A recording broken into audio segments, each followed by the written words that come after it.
আমার বাসা হলো গাউসিয়া বলতে আমলাবো। আর আমার বাচ্চাকে নিয়ে আসছে কাঞ্চন থেকে, কাঞ্চন ওইখানে আমার শ্বশুর বাড়ি, ওইখান থেকে নিয়ে আসছে। আমার বাসা থেকে বাচ্চাটা চুরি করে নিয়ে আসছে যে মহিলায়। টাকাটা পয়সার লেনদেন আসছিল কিন্তু এটা শেষ করে দিয়েছে আর আগে আমরা ওনাকে চাইলে জিজ্ঞেস করতে পারেন। বাচ্চা আমরা মনে করেন যে বিকাশে টাকা পাঠানোর জন্য যেই নাম্বার দিছিল ওই নাম্বারের সাথে আমরা ওই দোকানদার সাথে যোগাযোগ করি, দোকানদারকে বলি যে ওনাকে আটকাতে, পরে দোকানদার আটকায়, পরে আমরা সেখানে আসি। আপনারা জানেন যে গাউসিয়া এলাকা থেকে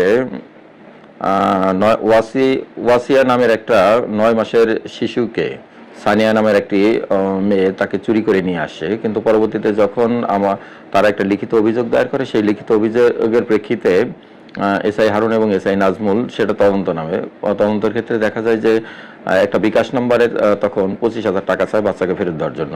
এই 25,000 টাকা দেওয়ার জন্য নেওয়ার জন্য যখন আসে তখন ওই বাচ্চা সহ তাদেরকে নিয়ে আসা হয়।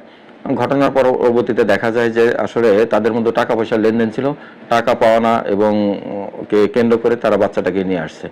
বাচ্চা ওয়াসিয়াকে কাঞ্চন কৃষ্ণনগর থেকে তার নানার বাসা থেকে চুরি করে নিয়ে আসে, পরবর্তীতে উদ্ধার করা হয় বাগবের সিটি মার্কেট থেকে। লিখিত অভিযোগের প্রেক্ষিতে আমরা তাদেরকে উদ্ধার করছি, পরবর্তী আইনগত ব্যবস্থা গ্রহণ করা হবে।